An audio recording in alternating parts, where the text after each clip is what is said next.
Yeah, definitely. Sounds good. And thank you so much for the opportunity to, I don't know if this is a benefit for the members or for me, because I get to come and kind of shamelessly shill our wares, peddle our wares on you guys. But hopefully these were all designed with you in mind. And I think there's a lot of good stuff. And I think hopefully I've evangelized enough for how the data can really be your friend in this kind of environment with, buyers that are sitting on the sidelines thinking they're going to save a bunch of money when they're not, or just not knowing which way the winds are blowing, sellers with overblown expectations. And so the whole idea of this, set of resources that we've created for you all is to be able to facilitate, those kinds of conversations. So I want to try and introduce you to the extent that you're not already aware of some of this stuff that's out there, and then talk about how you might be able to use it in these various kind of contexts, depending on whether you're talking to buyers or sellers or getting people off the fence or what have you. And so it all lives on CAR.org, and you all actually have access to all of this stuff free by virtue of being a member. And not to toot my own horn, but definitely to toot the horn of our team, the research team. You have an amazing kind of army of really smart, bright folks that have put together some amazing stuff, and we've tried to cater to a lot of different scenarios. So everywhere, if you go to C.A.R.org, this is kind of where the data nerds hang out. We're in this little industry 360 section here. And actually, I don't know if this was intentional or not, but we'll take it. It defaults to the market data area. So when you click on this little industry 360, you'll be able to see a kind of snapshot of all of the different stuff that we have available. We have our forecast, and usually a video and a PowerPoint that we update semi-annually, more or less.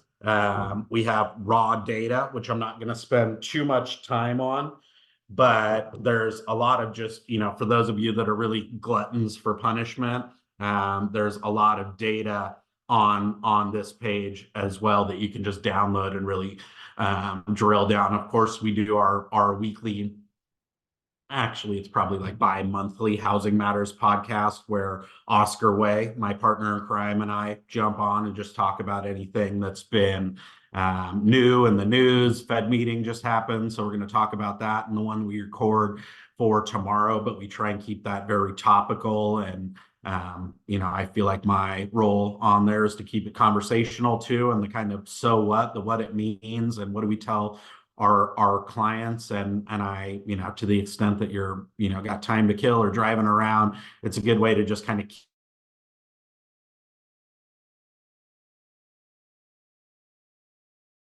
a minute or less. And we have set kind of topics that we put those out on. Those are really meant to be, and I see my internet connection isn't doing well. I apologize. We've been having some internet problems this morning, but these real quick videos are meant to be shareable. They kind of, are out there on our Instagram and the C.A.R. social media channels. They're meant to just be bite-sized little breakdowns of some piece of news or market update, economic, forecast, what have you.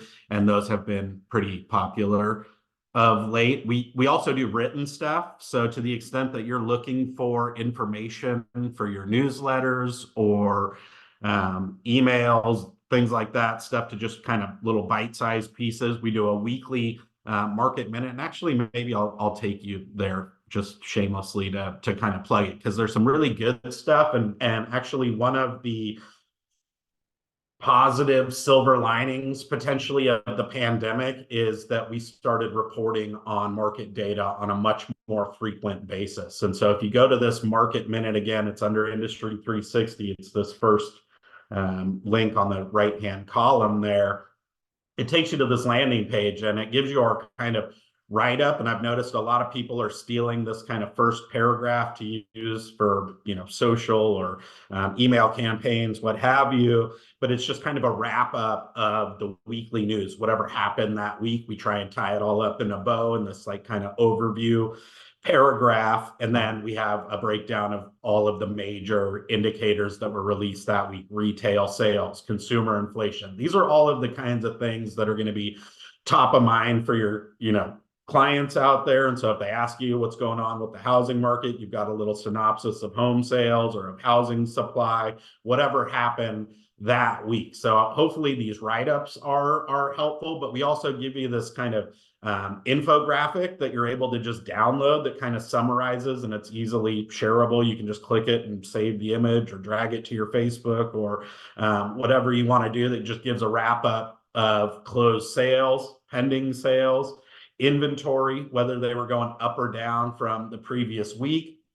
We also fold in our monthly realtor survey about what's happening kind of currently and what they think is going to happen in the future. So you have the realtor expectations piece as well as what's happened in the preceding week alongside the market data. So again, kind of ideas to inform, but also to give you stuff that you can use to communicate to your clients and share. We also do this kind of MLS market data report. So if you really just want to see the data and you don't need it infographic-y or anything like that, this is an incredible resource. And you'll see that if you click on the actual market data, and again, this gets updated week by week. So right now this has data right up through last weekend, which was March 17th, I believe. And it has, you know, just as you can see here, hopefully 100 pages of different stuff in there that you can print. It has a little snapshot of sales and prices, and then extensive kind of individual graphics on what's going on week by week through, you know, again, the second week of March in 2024. And it goes all the way through all kinds of stuff with regional breakouts, broken out by price segment, comparisons over time, doing that stuff by region, by price segment. And again, we have that for pending. I mean, there is just an absolute wealth of information. So when I'm coming out to speak to you all, this is my thing that I'm mostly relying on. We continue to produce monthly statistics because we are trying to maintain some consistency with what we've done for the last 30 years, but trying to put this on your radar that there's even more detailed, granular, timely information that's right at your fingertips that, again, you can either use to educate yourself and just have a sense of what's going on in the marketplace.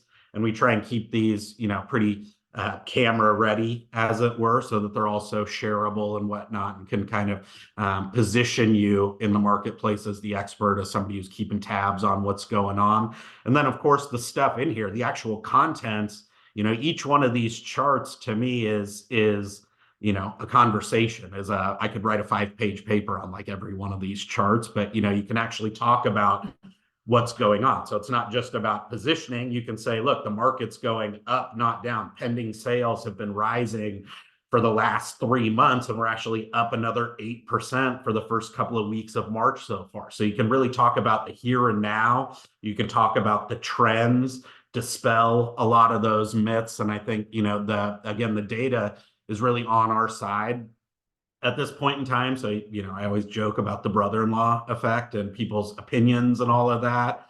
You know, this and that's going to happen. There's scary news. I still get asked about foreclosures and all of this stuff that we don't think is going to happen. But if you point to the data, you know, it kind of explains the why and can head off a lot of the skepticism, right? If I was a home buyer and I'm thinking about sitting on the sidelines, you can say, look, buyer demand is already rising, right? We've had 3 months in a row where every region in the entire state is seeing double-digit gains in pending sales. So the market is going up, not down, right? Let me show you what's going on with, you know, market competitiveness. Like if you jump forward to like the 75th page or something, and again, there's just a ton of you know, great information you can show. Like, here's the growth in prices. Prices have risen by 6% for the last 2 months in a row. You've already lost money by sitting on the sidelines. So not only is it, again, about education, marketing, positioning, but also I think, you know, this stuff speaks to the narrative that we want to be telling as well, which is that, you know, this isn't 2008 all over again. You shouldn't be waiting around on the sidelines. Rates are only coming down very incrementally. Meanwhile, prices and market competitiveness are going against you, right, as a buyer. And so want to make sure that you're aware of this stuff, but also kind of give you a sense of how I talked through this. I mean, some of the stuff is really pretty staggering when you think about it from the standpoint of like buyers in particular, sitting on the sidelines. Like we have this whole section at the end, and it starts on page 80 on market competitiveness. But this really, again, kind of flies in the face of that brother-in-law effect that says wait for cheaper rates and lower prices down the road. Again, this is week by week. So this bar on the very end is last week, second week of March. And you can see that we're basically up to 50% of transactions last week closed above list. This yellow stuff is the stuff that sold under list. Fewer and fewer homes selling under list, more and more selling over. So again, it's not just about having data, it's about what this data is telling us and how it can really speak to some of the concerns that exist out there in the marketplace. Again, I think when I was out there a month or two ago, I showed you the chart of how depressed mortgage applications are, right? Like buyer demand is low because of that brother-in-law effect. We had 20% fewer people try and buy a house last year, even though jobs, GDP, incomes were at an all-time high than we did back in 2010, when we had 10% unemployment and the stock market had been cut in half. They're waiting on the sidelines because somebody told them, it doesn't make sense to buy right now and I should wait, and waiting means saving, when the reality tells a much different story, right? So again, I think that there's an opportunity here to combat some of this misinformation that exists out there, right? Like if you look at the percentage of sellers that are negotiating, it's going down, right? This is the percentage of active listings that have reduced price, again, through last weekend. Last week, we had fewer actives with a price reduction than we've had, in the last 6 months. So if you think you're saving money, this kind of flies in the face of that. You got fewer sellers negotiating. That's true across the board. The price reductions are getting smaller. It doesn't matter where you look in the state. So these are all the kinds of things I think that are out there, again, for you to be able to say in real time, right? Like barely anything's closing below list. The stuff that's closing below list isn't closing by much. The stuff closing above list is going up and up, right? So again, this weekly stuff, and I didn't mean to spend so much time on this, but you can tell I'm passionate about the really nerdy data, only because it was a lot of work, frankly. And we used to go in and do monthly reporting, meaning we would hit every MLS once a month, summarize the data and put it out. That was like the MO for 30 years.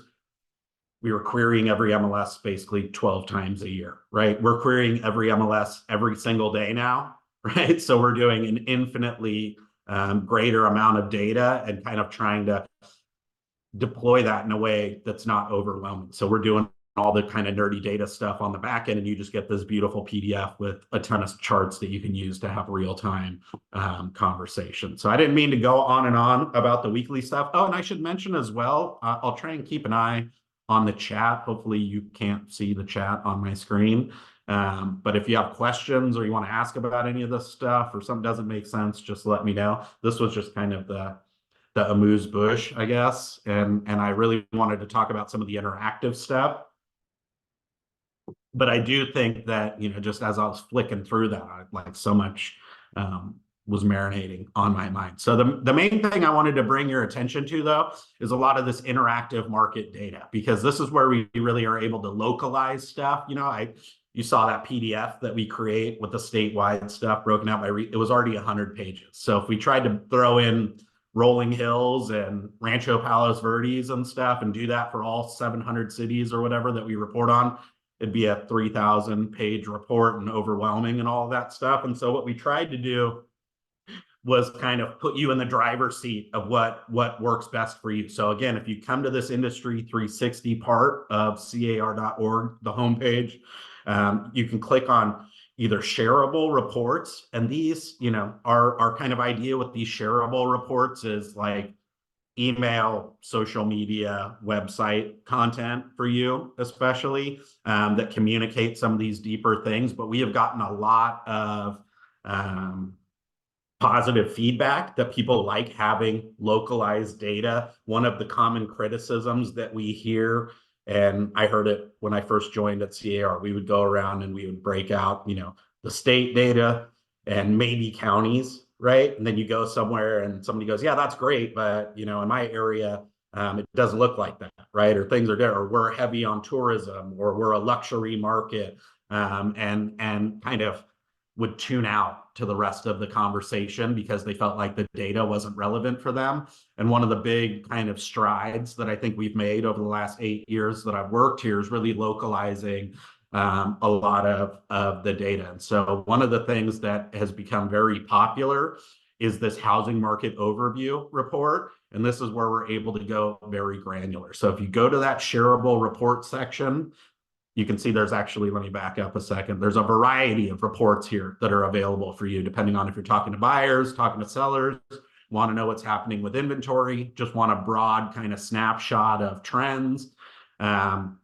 But the housing market overview is one where we kind of do a summary of everything that's happening in a very localized marketplace. And it just has a kind of nice grab bag of information that's as current as we have, as well as kind of very localized stuff that is, I think, going to be really interesting. You guys are lucky. We set the dashboard to default to LA County. So just because LA is where most of our members live. But if you come to this, LA County section, actually, if you work in other markets or you do stuff in Orange County or something like that, you can come here and select Orange County. And you'll see that you have access to all of those as well. This is all summary level data, so we're not ever disclosing confidential information, and none of your actual listing information or anything like that is in here. This is like aggregated summary level information that just gives a picture of what's happening market wide. And so, the idea was to make it shareable so that you're not just educating yourself. And so each one of these, we have kind of 3 different formats depending on where you wanted to share. One is like a letter format.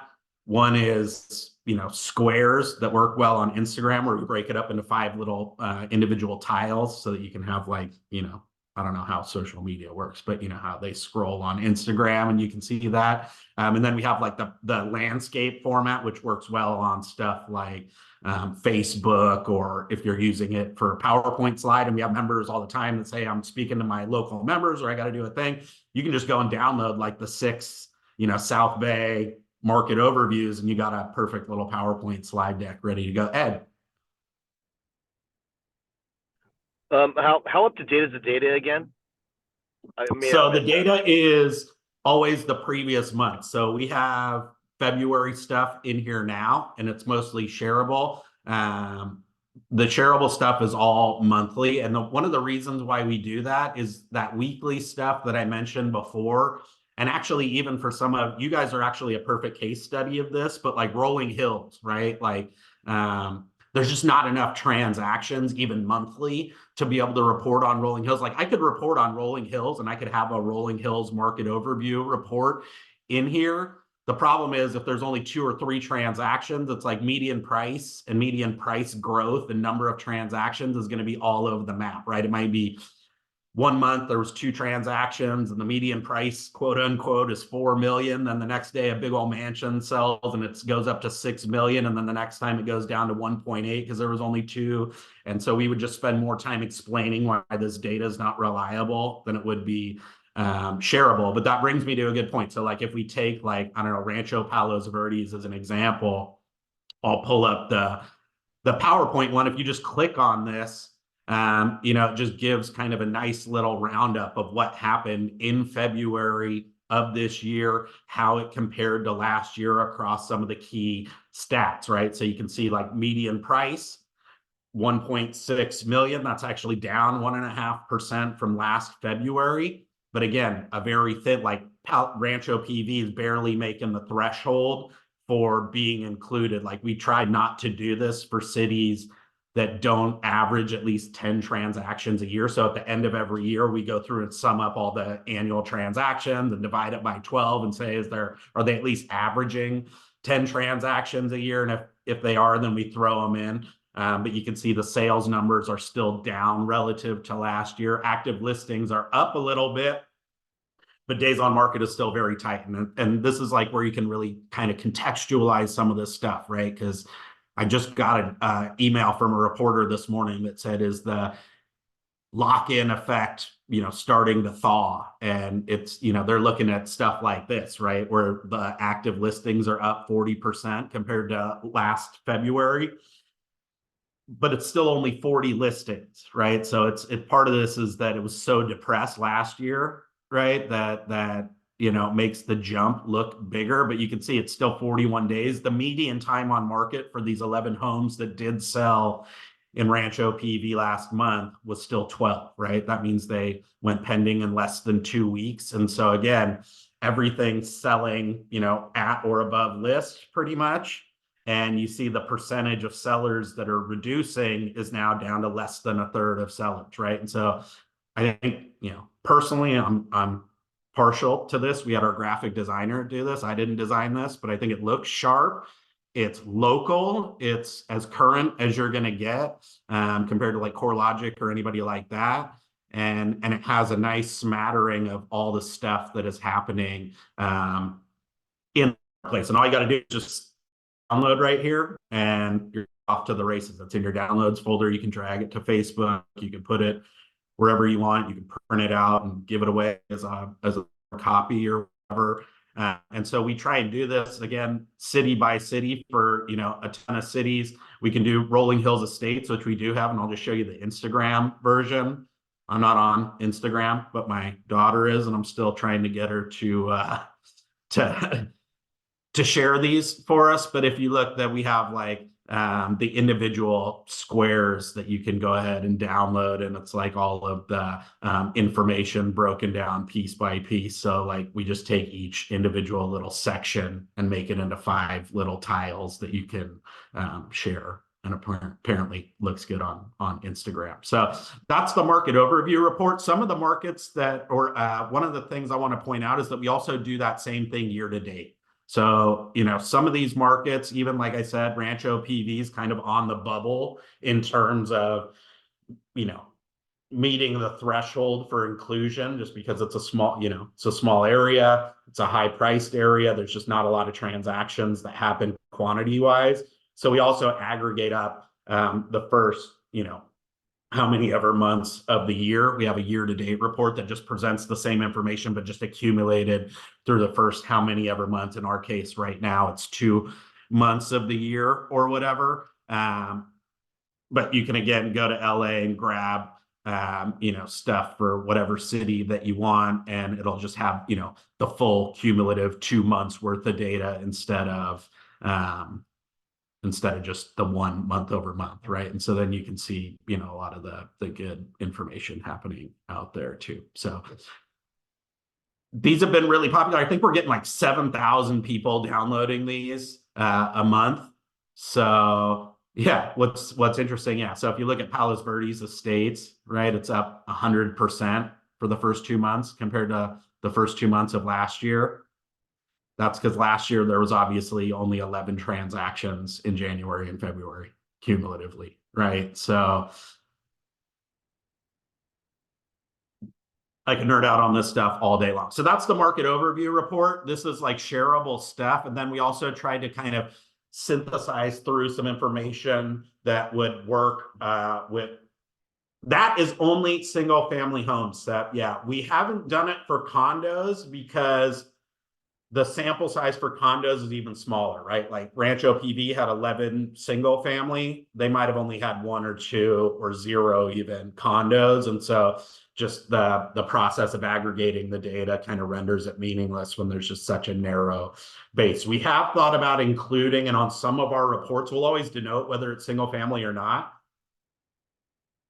But in some of our reports, we do all transactions, right? So we don't distinguish. And one of those is like the inventory report, because at least from a buyer standpoint, there's somewhat substitute goods, right? Like you're looking for a house, and maybe, you'll be willing to consider a condo. And so it's relevant, at least to you, that there's condos out there. But these ones are single family. We also have a buyer's guide that kind of looks at it from the standpoint, not of closed transactions and what's happening in the market, but more so kind of like what is the opportunity for buyers out there. So like buyers that are shopping for a home, you don't care about what's closed, right? That means somebody already bought that house and you don't care about it because it's not an opportunity or an option for you anymore.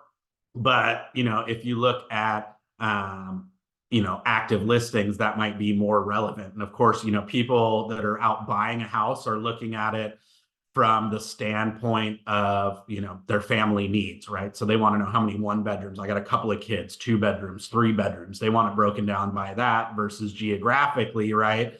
And this is why we don't aren't able to do it for a lot of places, right? But you take PV Estates as an example. In February, there was like 6 actives that weren't either pending or closing at the time. Like there's a flow, right? So this is like a snapshot of a moment in time at the end of February. Um, but it kind of says, okay, look, if you're looking for a 3 bedroom, 3 or 4 bedroom house, there's 28 options out there. You got 6 3 bedroom options to pick from. If you put down 3%, if you put down 20%, here's kind of what your payments are. And it's more of like a pre-sales kind of a conversation, is just like in a buyer consult, right? Like here's what your options are. Here's what that might cost you, just under some very basic kind of assumptions. Here's how much money down that means, right? And like one of the reasons why we made this is because there's still like so much crazy misinformation or lack of education on down payments, right? Like people still think we do a consumer survey and we ask like 2,000 renters, do you want to own your own home? They all say yes. We say, what's the big barrier? They say, I can't afford it, right? And then you say, well, how much money do you need to get into the house? Like what percentage down? And it's like insane the amount of people that think you need not even just 20% down. Like there's like 15, 20, 30% that say you need 30, 40% down, right? So like in a place like Palos Verdes Estates where they want to live, they, look at the median price of the 3 bedroom house that's 2.6 million. They multiply that by 20% and go, yeah, I don't have 525 grand in the bank. I can't buy a home. And then they don't ever pursue it, right? Where you can get in with a 10% down loan, which is a much smaller number, or even a 5, or, there's options out there that mean you don't have to have a ton of money in the bank to get your foot on the property ladder. And that's one of the kind of misconceptions about home ownership. And hopefully this kind of not only helps to give just some basic education about how much stuff costs and things like that, but like, it's not the 1.070 million that you need in your savings account right now to get into a home, a 4 bedroom home, right? If you've got a couple of hundred grand, we can make this happen for you. And so again, these look sharp, they're very current, they're localized, right? And they give kind of relevant information for a specific audience. Again, you can click download and then share, and everything will happen pretty much automatically. And we're doing all the kind of grunt work of grinding the numbers on the back end and hopefully making it as easy as humanly possible to access and share these. You really don't need to know anything about Power BI where we're hosting any of this stuff. It's literally you go to the web page, pick whatever format you want, click on it, and Bob's your uncle. This is, I know I'm belaboring these shareable reports, but we have them in all different shapes and flavors depending on where you interact, because every member does business in a different place. Some people are on TikTok even and all that stuff. So we're working on more videos. But so those are our kind of shareable reports. We also have inventory stuff where you can get a snapshot like of the whole county, right? And just where inventory is at. I'm partially because supply is kind of my little pet issue that I'm always kind of shilling for supply, but it just gives you a snapshot of the active listings, and you can kind of see how depressed things still are, by price segment. And then it shows it city by city with a little snapshot of like, is it going up or down? What's the median price of the actives? How long is stuff sitting on, et cetera, et cetera. So again, very localized information that looks pretty good. You can share. It's even got the QR codes on there. So how about that? So you can like send people there or use that to navigate from your phone and download them and share them that way as well. I love looking at the inventory stuff just because it can be really depressing. actually. If you look at LA in particular, right? Like look at all the active listings under 750. There's like barely any cities that have under 750, homes available for sale. Um, pretty pretty depressing, but also pretty insightful in why a buyer doesn't want to wait around, right? You're waiting around for the $500,000 houses. You might have to get pretty comfortable because there's nowhere really that you're able to move to find that anymore, right? There's just not a lot in existence. There's like in a county of 10 million people, you're talking about, 200 homes under 500,000. Pretty nuts. That's the inventory report. So again, a lot of shareable stuff, and we give you a little synopsis of what each one is meant to be. I want to make sure I leave time for questions. But before I do that, I just wanted to show you these interactive dashboards because these I think are one of the things that are underutilized, in my opinion. You have the shareable stuff that people like because it's easy because you just click download and put it on your Facebook and call it a day.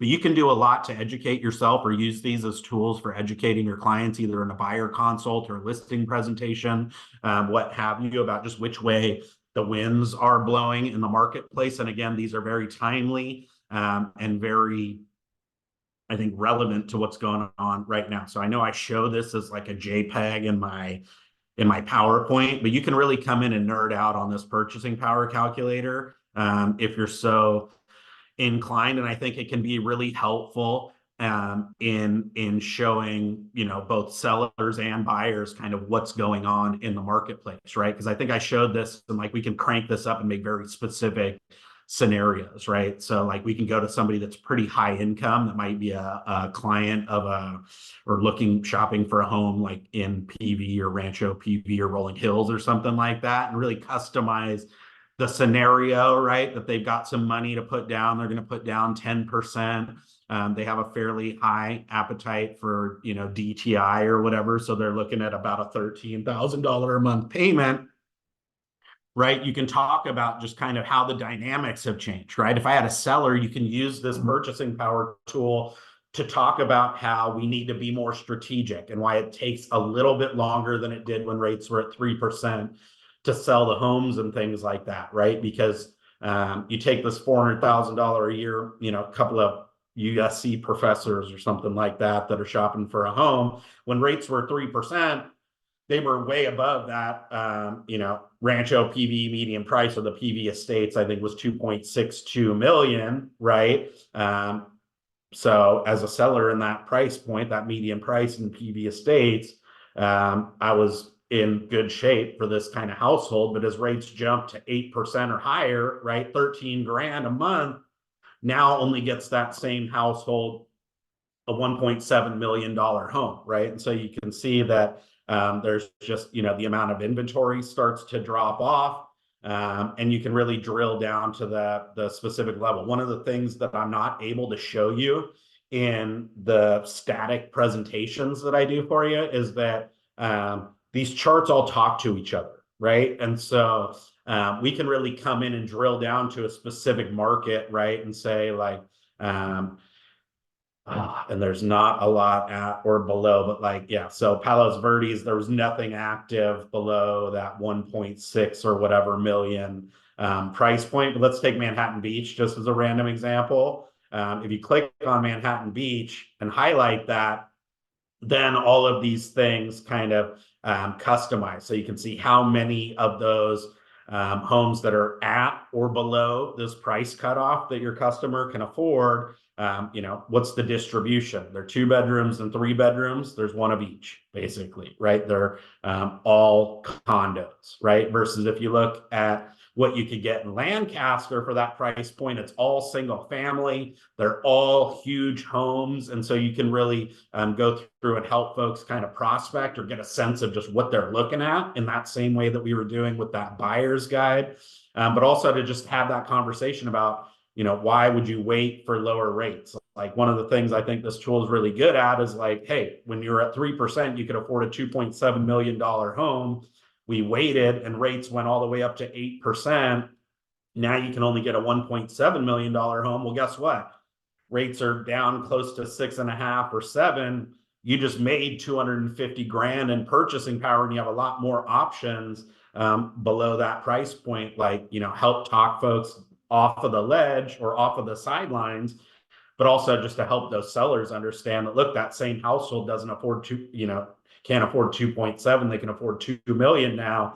We've just got to be a little bit more strategic. That might be why we do a little bit more on the pre-listing side. And you can really kind of come in and dissect the inventory that's below this price cutoff based on geography, based on whether they want condo or single family. If you only want to look at condo, right, then they're a lot smaller. If you want to focus on the single family, you get a lot more that are in those kind of bigger, more bedroom kind of categories. And so again, this is good to look at, but it's also very, very informative. And you can also come in and very customize this for your scenario, right? Like for your seller that doesn't want to negotiate after it's been sitting on the market for 30 days or something like that. You might want to show them, like, look, we need to go not for a $400,000 a year household anymore. We need somebody making 500 grand. And there's just a lot fewer of those people than there are the people making 400 grand, just as there's a lot, fewer making four that make two. So Hey, again, Jordan, can I ask you a yes, question? yeah. Sorry. How are you? Good to see you. Thank you, Seth. How did you change the city? I missed it. I'm looking at my phone. I'm sorry. I just didn't. Can you change No, that that's again? okay. If you click on any of these cities, right, like Los Angeles, Lancaster, Long Beach, all of the kind of inventory breakdowns next to that update. So if you don't select anything, it's going to show you the breakdown for the whole county, type of property, number of bedrooms. But if you click on one specific city, then it shows you the inventory breakdown just for that city below that price point, and then broken down by bedrooms and single family versus condo. So you So just you just have you to should be able to scroll. just You got to scroll up and down. There's no search, like you can type the cities. I can't see the city here. Let me see. yeah, you can scroll. You should be able to just like flick up with your finger and it'll scroll down to the city names. And then you can just you should just be able to tap on it with your finger. But this is good feedback because I can add a search bar so that it's like you could have a drop down to drill down to a specific one. Thank you. You bet. Thank you for that feedback. That's great. Let's see, what else did I want to show you? So that's the purchasing power calculator. That one's really good to have very specific conversations. And again, you can get it local. You can kind of use this to spitball and just do what if scenarios, right? Like, what if rates go back up to 7.5%? You just lost 200 grand, right? What if rates go to 3%? Yeah, you made a bunch of money. Guess what? That's never going to happen, right? And so you can just kind of use this as a conversation piece, and you don't have to be a math wizard. You can literally just like select stuff and click with your mouse. You don't have to, we do all of the calculations and stuff on the back end and just serve up the net kind of meaningful results for you. And so this one I think is a really good conversation piece. The other ones I think that are really good are maybe more educational in nature, although I think they could also be used for client conversations or social media, right? Because they're very customizable, but they're just like not download and share kind of stuff. You have to go in and grab out what you want. But I'm really proud of this local market comparative report. If you go to those interactive stats, there is a just wealth of actual information here. So like, you can go to the city charts and you can either select if you want to look regionally, if you want to look county by county, or if you want to look city by city, which I know that's what we all really care about. So you can select, hey, I want to look at city by city stuff. I want to look at it for the county of Los Angeles. I don't know how to spell L. Yeah. And then you can either select that you want to look at the LA County numbers by city, by price segment. So instead of breaking it down by city, you can see, price by price, or we have even more detailed price segments because we know that people like you all that work on the peninsula, these kind of price segments that we have here that go to 2 million plus. Well, we just showed you Palos Verdes had a median price of 2.62 million. So, showing 2 million and up isn't really relevant for you all. That's why we gave this high cost area price segments where you can see 2 to 3, 3 to 4, 4 to 5, 5 to 9, and 10 plus. Oh, I see there's a hand raised. Let me look at that. Sorry. Oh, is that me that raised my hand? Oh my gosh. Let me lower that. Um, but yeah, so I think this is really helpful. And then you can kind of see each one of these charts is a story, right? So you can see the number of transactions, and this is just comparing year to date, right? So it's comparing apples to apples. You can see the first 2 months of the year this year compared to the first 2 months of all the preceding years. And you can see actually this is that growth that we had already talked about, where sales have started to come back this year already. Last year was the low water mark. You can see the effects of those hyper low rates in 2020 and 2021, where sales shot up to like the highest levels we had seen in a decade, essentially. And you get a nice trend too. So you can see we were like kind of plodding along more or less coming up to the pandemic, bouncing around a basically constant level of sales. Then they shot up to 10, 15-year highs with those super low rates and have since come down. You can see which segments of the market are growing, right? So you can see that in terms of sales, it's almost every segment of the market except 5 to 10 and under 750, right? You can see the city level price stuff, right? So you can see city by city, and these all blow up. So you can really zoom in and look at Beverly Hills price trends, Manhattan Beach, et cetera, et cetera. You can snapshot these. So I always kind of familiarize myself with the snipping tool. Every computer has this, and you can very easily come in and make this into an image that you could share on Facebook or send to somebody or whatever. I always use the snipping tool just to grab out little bits, or you could obviously snip the whole thing. You can look at it again, city by city. So you don't want to know what price segments are growing, but you want to know what parts of LA are growing. And guess what? Good news is it's the high cost parts of the state. Rolling Hills Estates, yay. Hermosa Beach leading the pack.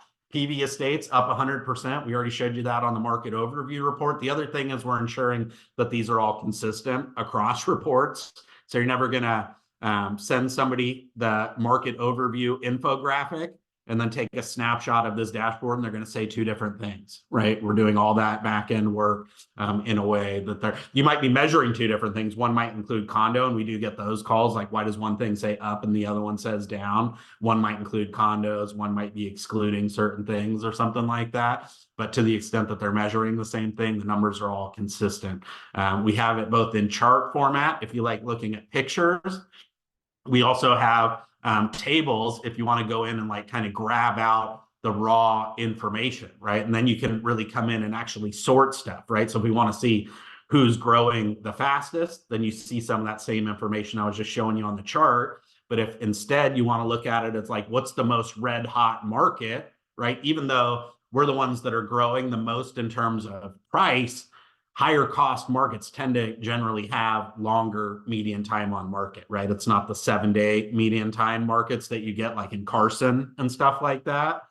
So you can go in and see how the market varies by competitiveness, which ones are moving the fastest, right? It tends to be, although I lied, Torrance is up there, but I guess for the South Bay, Torrance is probably like considered the low cost area potentially now, but in general, it's the more entry-level markets like Baldwin Park, Alhambra that are really moving quick, right? If you look at the ones that are the most competitive, they also tend to be like those entry-level markets, although Sierra Madre, you know, it's debatable at a 1.17, maybe that is the entry level for some. But again, just the idea is giving you the flexibility to slice and dice this stuff however you want, right? That you can sort this stuff and then take a snapshot. If you know, it depends on what story you want to emphasize. Like if you've got a home in that, you know, 750 to $1 million price range, or you're trying to get that listing, you can say, look, this is the most, you know, competitive part. We're going to do well. It's got the most homes that are selling above list price. It's the segment of the market that's moving the quickest, right? It's the segment where you know, where prices or sales are the most depressed because there's not a lot of inventory. There's just a lot of options you have in addition to just giving this kind of summary level information. And so I think hopefully this gives you an opportunity to both, educate yourself, but then to the extent that we don't have those kind of pre-canned infographics ready to go, that you can kind of come in and tailor this stuff to the areas, the price segments, the what have you, charts, tables that work best for you, and sort them, and then take your own snapshot and have very specific customized analysis that hopefully works well for you. I didn't want to talk for a whole hour straight, but I could continue going on and on, but I think that kind of gives you a brief overview of the different offerings that we have. We have a lot of stuff that's just shareable and meant for, summary stats and basic education of yourself and sharing with clients, and kind of, again, that marketing positioning component, as well as the kind of very customizable, tailored stuff that you can use more as conversation pieces that you can just fire open at a buyer consult, at a listing presentation. And when people have questions, that you can just on the fly be doing very complicated analysis without having to do any math or anything more complex than just clicking stuff with your mouse and getting down to some very specified data conversations for their area, most recent as possible. And I would just end by saying, if there's stuff that you need or you want or that would be helpful that we don't have, let us know. Because again, our team is really committed to trying to do stuff that helps you educate yourself to be that market expert, and to ultimately put people into homes and create more home ownership opportunities. If we're helping you win, then we're winning. And so we're open to any and all suggestions and feedback, and we'll be adding that search bar that Sep already mentioned, and any other changes or things that you want, just let us know. I got Thank one you. more question, if I Yeah, can. Sep. Sorry. How did you get the specific to Los Angeles in this chart? Because I'm doing it on my computer. I can only get to either Bay Area, Southern California, but does not give me the option of Los Angeles. Maybe I Yes. missed it. So no, let me show Sorry. this. It's kind of no problem. This is great feedback, because I spend my whole life staring at data, so it's easy to forget that stuff might not be as user friendly. There's two different things that you got to do. So first, you got to decide what level of analysis that you want. So you either want region, county, or city, and then you go through and set the drop down. So like in this case, I picked the city table, and then I went through and selected Los Angeles in 2024, and by price segment. But you got to kind of do this stuff first. So maybe I should do a step 1 and a step 2 heading on here. That would be good feedback. So you first start with selecting the right side city charts, and then you go to the left and City select. charts, and then you go through and select what county you Oh, want, Los I see. Angeles, right? And then I want it for this year, and then I want it by city, price segment, whatever. So yeah, you got to select one of these guys first, and then you Got do it. these 3 guys second. That's great Awesome. feedback. See, that's awesome stuff that I can already go back and make these better just on the basis of that. Thank you so much. Thank you. All right. Well, I don't know if there's any more questions. I know it's a lot, and I so appreciate the opportunity to come peddle our wares. And again, this isn't, for me, I don't get any personal satisfaction off seeing the numbers go up. Like, I love that 7,000 people are downloading my infographics every month from the standpoint of like job security. But really what I care about is you guys are helping put people into homes.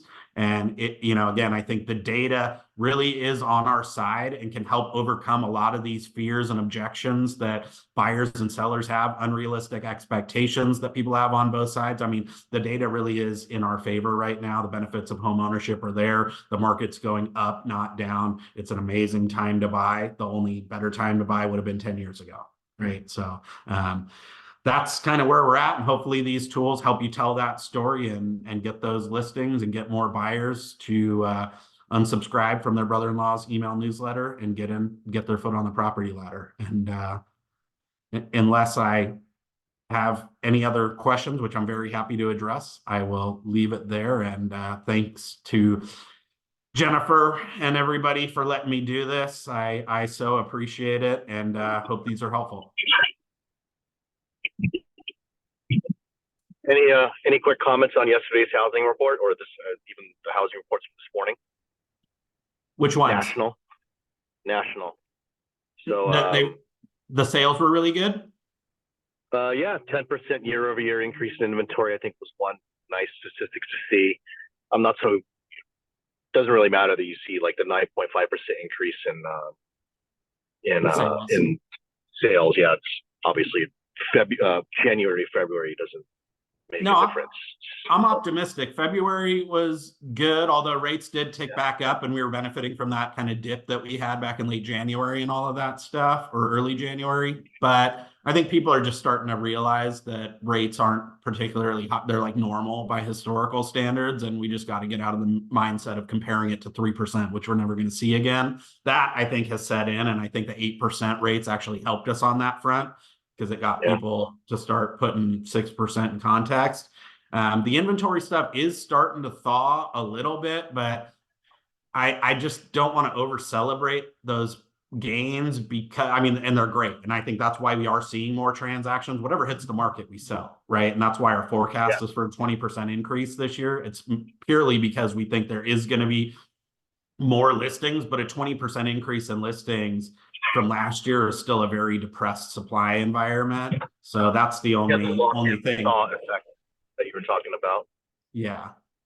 It's the interest rate lock-in, the capital gains, especially in your guys' area. You know, you got all these people, even if they don't have a mortgage, they don't want to move until they change that stuff. So it's getting a little bit better, but it's only going to be incremental, I think.